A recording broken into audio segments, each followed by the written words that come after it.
कबीर 1 में क्या प्रॉब्लम है? हैंड रेस करो बेटा। जी बेटा।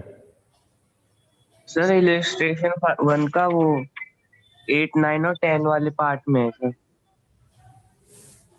अच्छा अच्छा अच्छा, 8, 9, 10 पार्ट, ठीक है। उसे ये बी वाले में भी है, तो इलस्ट्रेशन सेकंड के बी वाले में। इलस्ट्रेशन 1 का 8, 9, 10 और सेकंड का सेकंड के बी वाले में सर, एक मिनट बता रहा हूँ सर कौन कौन से हैं। सेकंड बी में कौन सा ना? और सर सेकंड बी में वो फोर्थ वाले को छोड़ के बाकी सारे हैं। ठीक है। इमरजेंसी हॉलीडे वाला कंसेप्ट है एक तो, और एक एक्सेप्ट 4 है। ठीक है।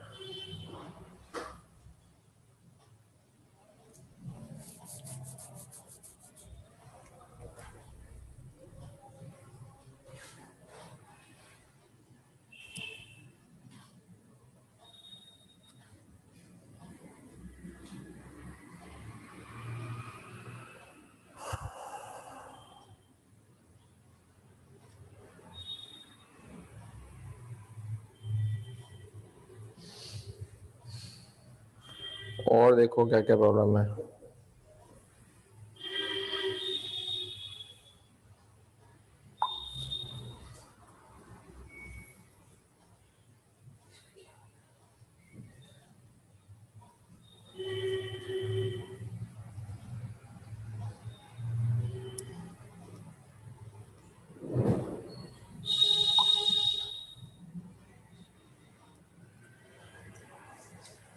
ठीक है सिद्रा, हाँ बोलो बेटा। सर इलस्ट्रेशन 3 और 4 दोनों बता दीजिए। इलस्ट्रेशन 3, 4, ठीक है बेटा। 3, 4 में कहाँ, मतलब कहाँ दिक्कत आ रही है? फर्स्ट एंट्री से दिक्कत है या कुछ और? ये सब फर्स्ट से ही है। अच्छा ठीक है ठीक है ठीक है।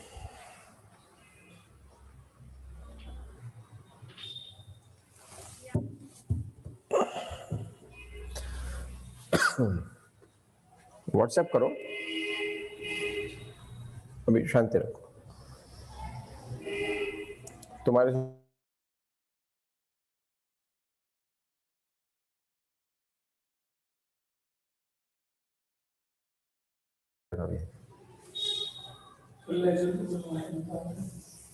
लेयर कब दिया मैंने?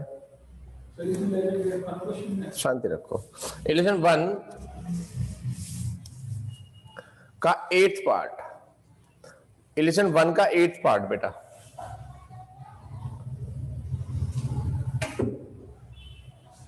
देखो मेरी कोशिश है कि चैप्टर्स बार बार कराए जाएं ताकि सब बच्चों का हर चैप्टर बहुत अच्छे से हो जाए, हर पॉइंट अच्छे से हो जाए, ठीक। और हर बच्चे को होमवर्क करना भी चाहिए।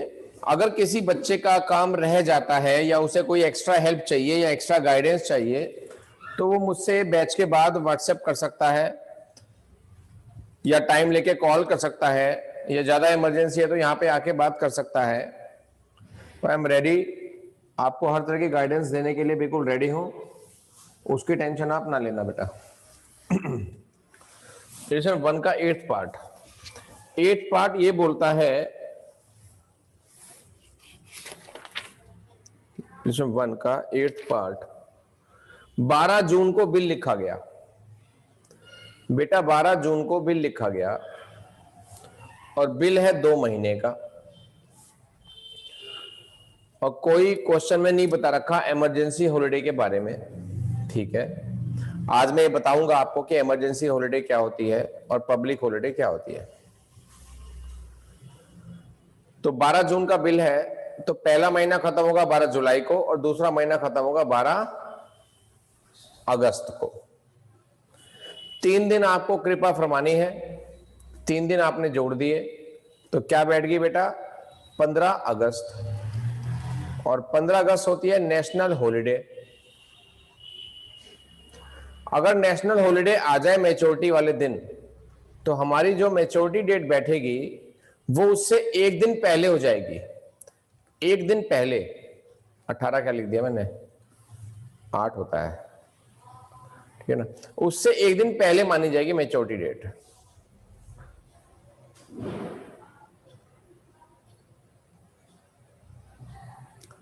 ठीक है, तो 14 अगस्त हो जाएगी इसकी मैच्योरिटी डेट।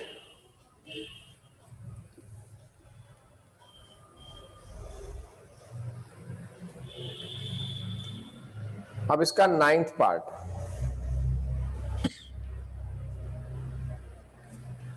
23 नवंबर को बिल लिखा गया 2 महीने का। अब 23 नवंबर के बाद आता है 23 दिसंबर, 1 महीना, और दूसरा महीना आता है 23 जनवरी। 3 दिन जोड़ता हूं तो आ जाएगी 26 जनवरी। 26 जनवरी ऑल्सो ए नेशनल हॉलिडे बेटा, और नेशनल हॉलिडे से एक दिन पहले हमको चलना पड़ेगा, तो 25 जनवरी इसमें मैच्योरिटी डेट आनी चाहिए बेटा। ठीक है, ये हो गया आपका, ये दोनों आपके नेशनल हॉलिडे वाले क्वेश्चन है, इनमें कोई दिक्कत। 10th पार्ट इसका 13 जुलाई, 13 जुलाई और बिल है 30 दिन का। अब ये 30 दिन को आप 1 महीना ना माना करो, 30 दिन काउंट करने होते हैं, और 13 जुलाई उसमें काउंट नहीं होती। 13 जुलाई के बाद से गिनेंगे दिन। जुलाई होती है 31 की, 31 में से 13 गए, जुलाई के कितने दिन बचे? 18। क्योंकि 30 दिन का बिल है और 18 दिन हो गए जुलाई के बेटा, तो अगस्त के कितने दिन होंगे? 12। 12 अगस्त प्लस 3 दिन, मुझको चार्जर भी दे दियो, फिर चार्जर भी दे दियो, बाद में बात करेंगे हम। चार्जर भी दे दियो। नीचे ही होगा, ऊपर तो करना है। 15 अगस्त आ गई, हैंग हो रहा बहुत सिस्टम। 15 अगस्त आ गई, मान जा। 15 अगस्त, 15 अगस्त नेशनल हॉलिडे होता है बेटा, तो ऑब्वियस सी बात है इसके अंदर मैच्योरिटी डेट क्या आएगी? 14 अगस्त, 14 अगस्त। ठीक है, ये हो गया पहला क्वेश्चन। अब आ जाए दूसरे क्वेश्चन के बी पे।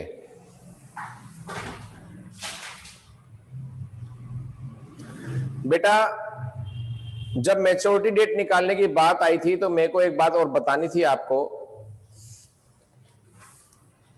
प्रॉब्लम तो मैंने सॉल्व कर दी, लेकिन ये कंसेप्ट अब बता रहा हूं। नेशनल हॉलिडे अगर आ जाए, यानी कि 15 अगस्त या 26 जनवरी, या ये बता दे कि वो संडे है, संडे है, इन तीनों ही केस में एक दिन माइनस हो जाता है, -1 डे कर देते हैं for calculating maturity date. Maturity date निकालने के लिए आपको एक दिन कम कर देते हैं बेटा, ठीक है, अगर नेशनल हॉलिडे आ जाए, क्योंकि इस छुट्टी का पहले से पता होता है ना। जैसे होता है कि दिवाली तो इस बार बहुत लेट आई, ठीक है ना, तो हम ये नहीं कह सकते किसी भी साल में कि 15 अगस्त तो इस बार बहुत लेट आया, इस बार तो 26 जनवरी 15 दिन लेट है नहीं, या इस बार तो 15 अगस्त 5 दिन पहले आ गई पिछले साल के मुकाबले। ऐसा संभव ही नहीं है, इनकी तो डेट फिक्स है। इस बार तो संडे 5 दिन बाद ही आ गया, कोई संभव ही नहीं है। संडे अपनी प्लेस पे रहेगा, यानी कि इनका पहले से पता होता है। तो अगर मैच्योरिटी डेट इन डेट्स पर बैठती है तो पेमेंट उससे एक दिन पहले करनी पड़ेगी, मैच्योरिटी डेट एक दिन माइनस करके निकलेगी बेटा।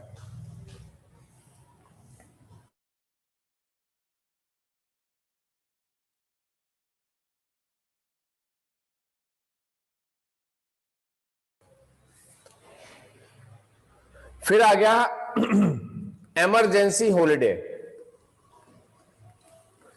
इमरजेंसी हॉलिडे, इमरजेंसी हॉलिडे का मतलब होता है बेटा कि अचानक से कोई छुट्टी लग गई, कोई झगड़े हो गए शहर में, या कोई बात हो गई, अचानक से लॉकडाउन हो गया, छुट्टी हो गई, कर्फ्यू लग गया, कुछ भी हो गया। अगर वो ऑल ऑफ सडन होता है बेटा, अचानक होता है, तो उसके अंदर हम एक दिन फालतू कर देते हैं, जिसका पहले से क्योंकि पता नहीं होता, ठीक है ना। तो 1 डे एक्स्ट्रा, या 1 डे एक्स्ट्रा कह दो, या ये कह दो कि मान लो 8 दिन का कर्फ्यू लगा, तो 9वें दिन उसकी मैच्योरिटी डेट बैठेगी, यानी कि इसका कुछ भी निश्चित नहीं है। अगर वो ये कह दे कि आपकी जो है 26 नवंबर बैठ रही है मैच्योरिटी डेट, लेकिन 26 नवंबर हो रही है इमरजेंसी हॉलिडे, ठीक, ये क्वेश्चन में कह दिया कि 26 नवंबर इमरजेंसी हॉलिडे है, तो ऐसे केस में जो करेक्ट मैच्योरिटी डेट आएगी वो आएगी 26 नहीं बल्कि 27, हाँ एक दिन प्लस करना पड़ता है इसके अंदर, तो 27 नवंबर,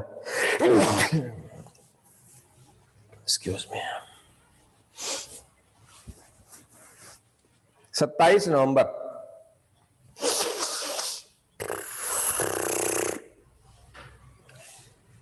नोट कर लो बेटा, इसका स्क्रीनशॉट ले लो।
ये नोट करो। इसके बाद एक छोटा सा रूल और बताना है, उसके बाद मैं इलेक्शन नंबर 3 और 4 चलूंगा लेके बेटा।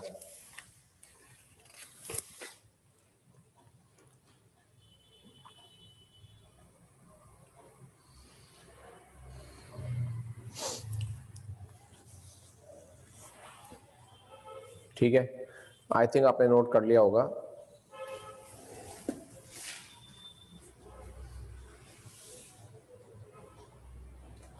टर्म कंडीशन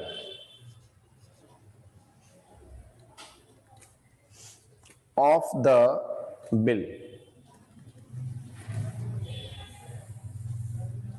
बिल की टर्म, टर्म का मतलब कितने टाइम का बिल है, ड्यूरेशन का है, उसके साथ एक टर्म और लिखी जाती है, एक कंडीशन और लिखी जाती है। कई बार लिखा जाता है बिल आफ्टर डेट,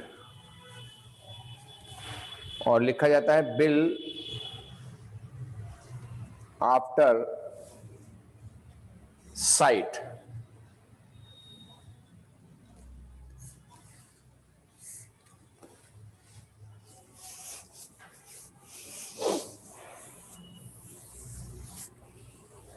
अब ये बात आई कि बिल अगर मान लो 2 महीने का, 3 महीने का, 60 दिन का, 30 दिन का, 40 दिन का है, कितने का भी है, दिन कहां से गिनने शुरू करेंगे? ठीक है ना।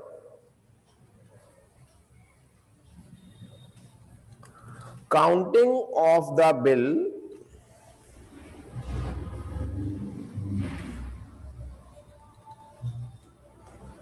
will start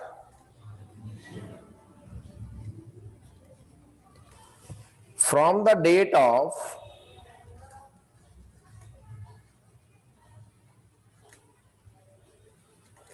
drawing the bill। Bill लिखने की डेट से ही, ध्यान देना बेटा, drawing of the bill, bill लिखने की डेट से ही दिन गिनने शुरू कर देंगे या महीने गिनने शुरू कर देंगे। मान लो बिल आपने आज लिखा और सामने वाली पार्टी ने 5 दिन बाद साइन करके वापस किया, तो बिल ड्राइंग की डेट तो अलग हो जाएगी बेटा, और एक्सेप्टेंस की डेट अलग हो जाएगी। तो हमें ड्राइंग की डेट से काउंट करने शुरू कर देना है बिल। ठीक है, जिस दिन बिल लिखा वहां से हम काउंट करना शुरू कर देंगे। ठीक है, और आफ्टर साइट में क्या होता है बेटा? आफ्टर साइट में क्या होता है? काउंटिंग ऑफ द बिल नहीं बल्कि काउंटिंग ऑफ द डेज, यहां पे बेटर रहेगा वर्ड, डेज या month. Counting of the days या मंथ्स, ये सही कर लो बेटा। तो काउंटिंग ऑफ द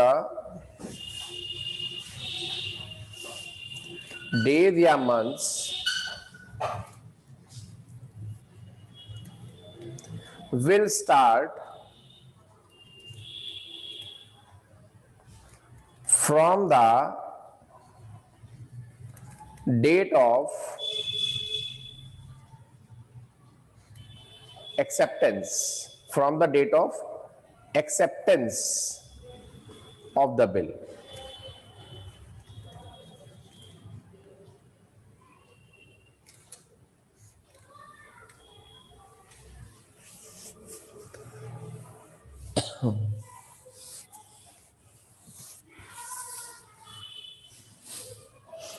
जिस दिन बिल एक्सेप्ट हुआ उस दिन से गिनेंगे हम महीने। डेट ऑफ एक्सेप्टेंस, ध्यान रखना, डेट ऑफ एक्सेप्टेंस, वहां से दिन गिनने शुरू करने हैं।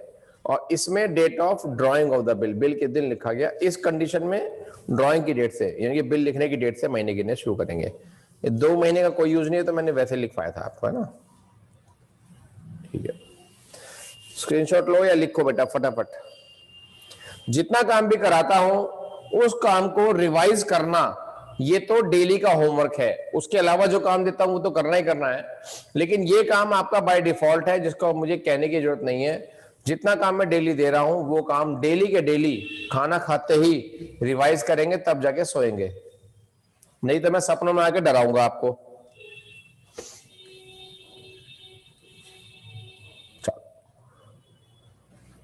अब इलस्ट्रेशन 3,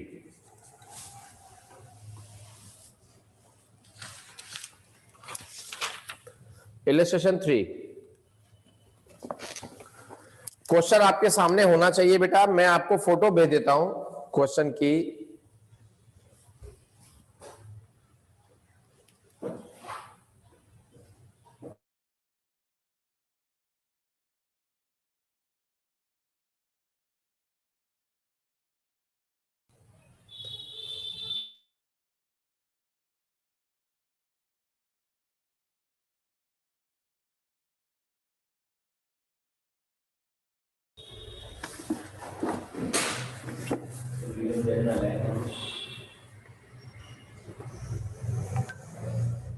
इलेक्शन 3 क्या बोलता है,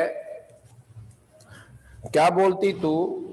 ए sells goods to B for ₹8,000। A ने बी को गुड्स बेचा 8,000 का। क्वेश्चन अभी 2 मिनट में आपके पास पहुंच जाएगा, मैं बोल तो रहा हूं, उसे सुन लो। ए ने बी को गुड्स बेचा ₹8,000 का, तो ऑब्वियस सी बात है इसमें 2 पार्टी हो गई, मतलब 2 तो है ही है, 2 पार्टी तो इसमें है ही है। एक तो हो गया ए और दूसरा कौन हो गया? बी। ए और बी, इसमें 2 पार्टी हो गई।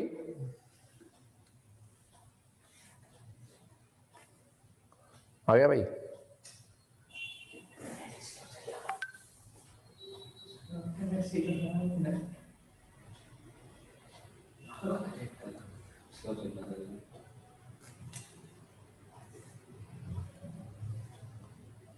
दो भेजी क्या?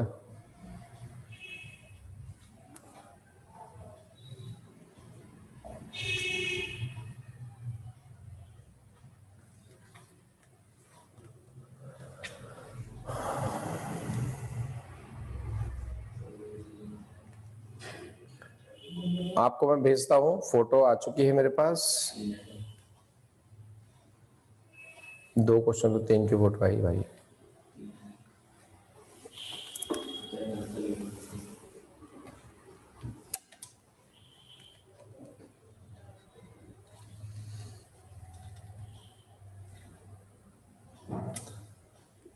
फोटो आ चुके हैं, 1 सेकंड में आपके पास पहुंच जाएगी अभी।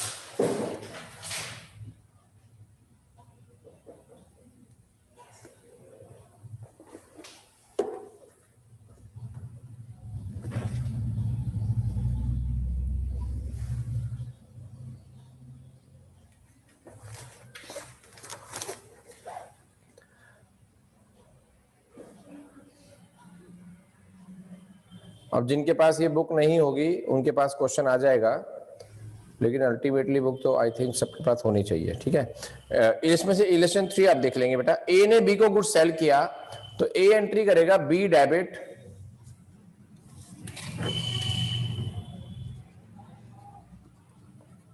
टू सेल्स अकाउंट,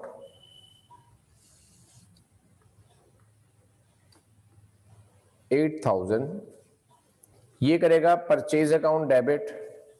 किसी को बीच में कोई भी प्रॉब्लम आएगी एकदम हैंड रेस कर देगा, कंसेप्ट के खत्म होने की इंतजार नहीं करेंगे। Purchase account debit to A.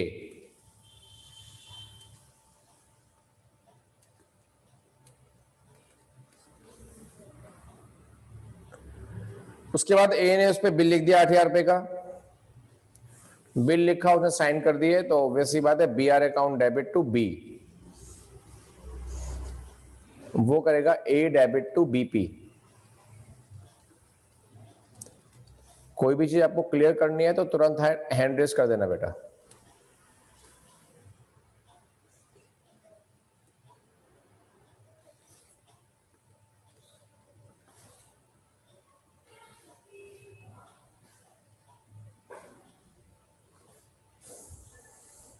Be accepted, B ने एक्सेप्ट करा, उसको ए को वापस किया, उसकी एंट्री तो ये हो गई। Who meets the bill on due date. Meets का मतलब है बिल की ड्यू डेट पर पेमेंट हो गई, ए को पैसे मिल गए, तो ए लिखेगा कैश या बैंक में से कुछ भी लिख सकता है, debit to B R account, to B R account.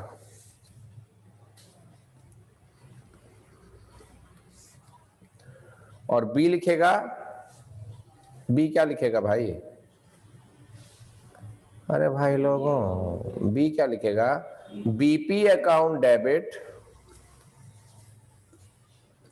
To cash या बैंक, जो उसका मन करे। लेकिन जो चीज आपने यूज कर ली फिर हर बार उसे ही यूज करना, कैश या बैंक में से। ये लेसन 3 हो गया। लेसन 3 में किसी को कोई प्रॉब्लम हो, लेजर अकाउंट की मैं कोई बात नहीं कर रहा हूं, I am talking about only journal entries. Journal के अलावा आपको फिलहाल कोई काम नहीं करना है। बोलो कबीरा। तो ये जो थर्ड एंट्री लिखी है दोबारा बता दीजिए। भाई ड्यू डेट पर बिल की पेमेंट मिल गई। जो कल का लास्ट कंसेप्ट था वो यही था कि हमने उसे बिल दे दिया और उससे पैसे ले लिए। इसने बिल देखा और पैसे दे दिए। जिसको पैसे मिले हैं वो कैश अकाउंट डेबिट करेगा और जिसने पैसे दिए हैं वो कैश अकाउंट को क्रेडिट करेगा। बस इसमें लिखा तो है नहीं कि वो पेमेंट कर दिए। लिखा ना who meets the bill on due date. Meets, वो मेट मीट वाला ये मतलब पेमेंट हो गई, ओके सर। दिया। ठीक है,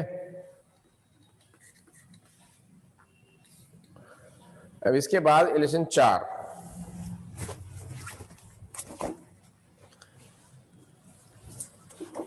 यहां पर कौन कौन पार्टी है। राम ने गुड्स खरीदा मोहन से, तो जो बेचने वाला है ना उसको तो हम यहां लिखते हैं पहले।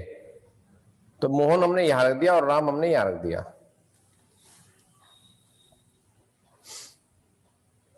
तो मोहन ने बेचा होगा, तो मोहन की बुक में करेंगे राम डेबिट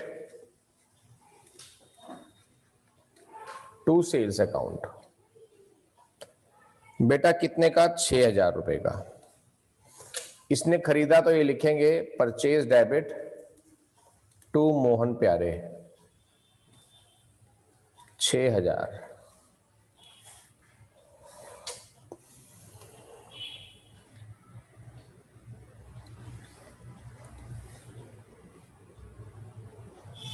फिर लिखा गया बिल। बेटा बिल लिखा हो या लिखा हो प्रोमिसरी नोट, हो सकता है कुछ बच्चों को लैंग्वेज में प्रॉब्लम आ गई हो। बेटा इन दोनों के मीनिंग में थोड़ा थोड़ा डिफरेंस तो है, लेकिन इन दोनों के ट्रीटमेंट में कोई भी डिफरेंस नहीं है। इन दोनों की जर्नल एंट्री में एक ही वर्ड यूज होगा, बीआर अकाउंट या बीपी अकाउंट। प्रोमिसरी नोट को भी बिल की तरह ही ट्रीट किया जाता है। थियोरेटिकली इसका मीनिंग थोड़ा सा अलग है। सार यही है कि राम ने मोहन के पैसे देने हैं, एसेंस तो यही है, ठीक है ना। बिल के लिए बिल भी इसीलिए यूज होता है और प्रोमिसरी नोट भी इसलिए यूज होता है, लेकिन दोनों का जो बेसिक थियोरेटिकल मीनिंग है वो अलग है। जब मैं थ्योरी समझाऊंगा तो मैं आपको बताऊंगा, लेकिन क्वेश्चन में अगर बिल लिखा आ जाए या प्रोमिसरी नोट लिखा आ जाए, दोनों ही केस में जर्नल एंट्रीज में कोई भी चेंज नहीं आएगा बेटा, ठीक है। तो एलिशन 4 आपने पढ़ा है बेटा।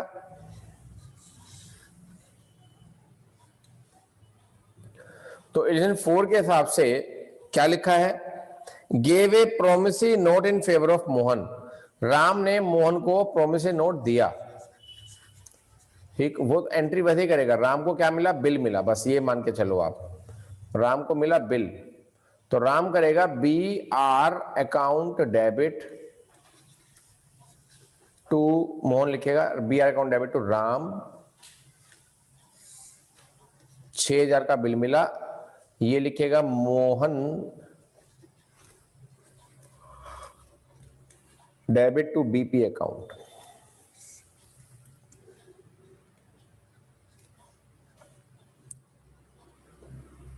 दो महीने बाद का बिल था बेटा। अब ड्यू डेट पे गवर्नमेंट ने हॉलिडे डाल दी। अब ड्यू डेट निकालो जरा बेटा। बिल कितने दिन का है, बिल है 2 महीने का। बिल लिखा कब है, 1 अप्रैल को। अब 1 अप्रैल को आपने बिल लिखा, तो 1 महीना कब खत्म होगा, 1 मई को। दूसरा महीना कब खत्म होगा, 1 जून को। 3 दिन कृपया बरसाए रखना, कितना होगा, 4 जून होगी। 4 जून को ये बोल रहा है कि इमरजेंसी हॉलिडे आ गया। 4 जून को क्या आ गया जी, गवर्नमेंट ने हॉलिडे डिक्लेयर करा है, ठीक है ना। तो पहले से नहीं था तो उसे इमरजेंसी की श्रेणी में ही डालेंगे और उसमें 1 दिन हम फालतू जोड़ देंगे। तो 5 जून आ जाएगी ड्यू डेट, यानी कि इसकी 1 अप्रैल, इसकी 1 अप्रैल, लेकिन इसकी 5 जून। इतना नोट करो, फिर एंट्री करूंगा लास्ट वाली।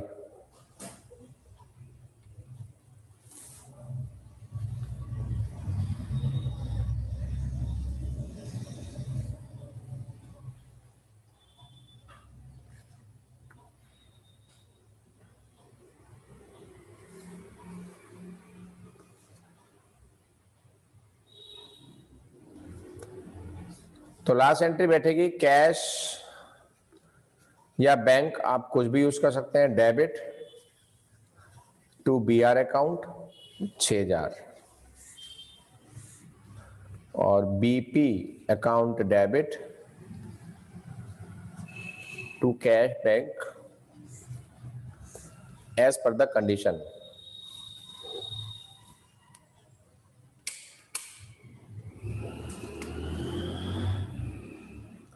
$6,000।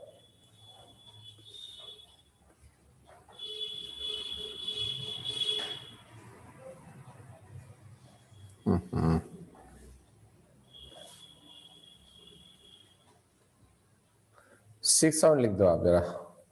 मार्कर थोड़ी बदतमीजी कर रहा है और कुछ नहीं कर रहा।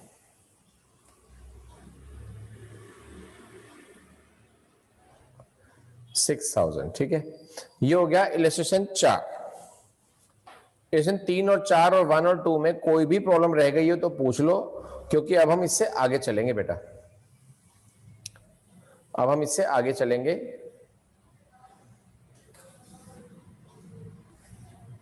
बोलो सर ये बिल्स वाले उसमें वो नरेशन नहीं लिखते। सब जगह लिखते हैं। आपको इलस्ट्रेशन दे रहा हूं तो इलस्ट्रेशन में देखो आप नरेशन है या नहीं है। जहां भी आप ये देखो जर्नल एंट्री होंगी तो नरेशन कंपलसरी होगी। अच्छा हाँ सर है। हाँ, और जब भी मैं आपको इलस्ट्रेशन देता हूं तो उसका पर्पस ये नहीं होता है कि आप सॉल्यूशन देखो, उसका पर्पस ये होता है कि जो क्वेश्चन सॉल्व करने की फुल फॉर्मेलिटी है वो भी आपको देखनी चाहिए। उसका हेडिंग कैसे डलता है, फॉर्मेट कैसे बनता है, नरेशन कैसे, प्रेजेंटेशन कैसे होती है। इलस्ट्रेशन का ये बेनिफिट होता है, वो बेनिफिट लिया करो। ठीक है, ठीक है सर। ठीक है बेटा।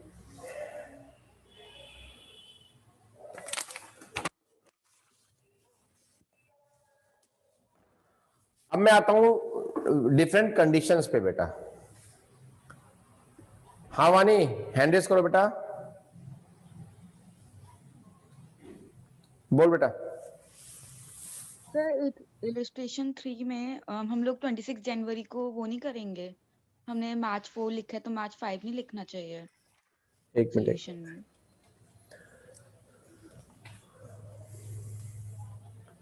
नहीं 1 जनवरी को बिल लिखा और ड्यू डेट आ रही है, कितने दिन का बिल है बेटा? ये 2 महीने का बिल है।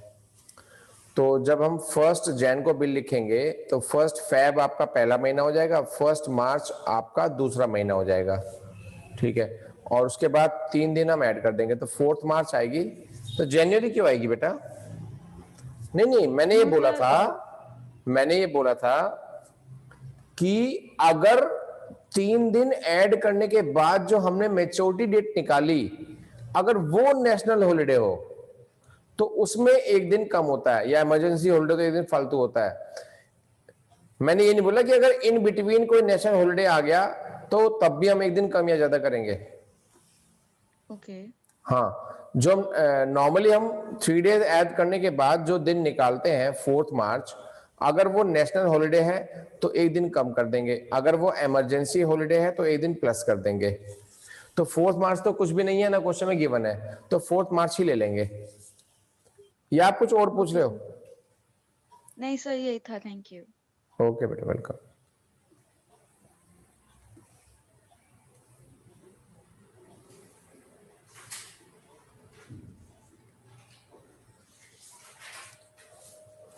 अब इसमें कुछ और कंडीशंस हैं जो मैं भी लेना चाह रहा हूं, स्टार्टिंग थे। तो अभी तो मैं आपको सिर्फ होमवर्क दे रहा हूं, और कुछ जो और कंडीशंस होंगी वो मैं अगले लेक्चर में दूंगा। ठीक है, होमवर्क में आप नोट कर लीजिए क्वेश्चंस की मैं पिक भी भेज दूंगा, जिनके पास नहीं होगी वो कर लेंगे।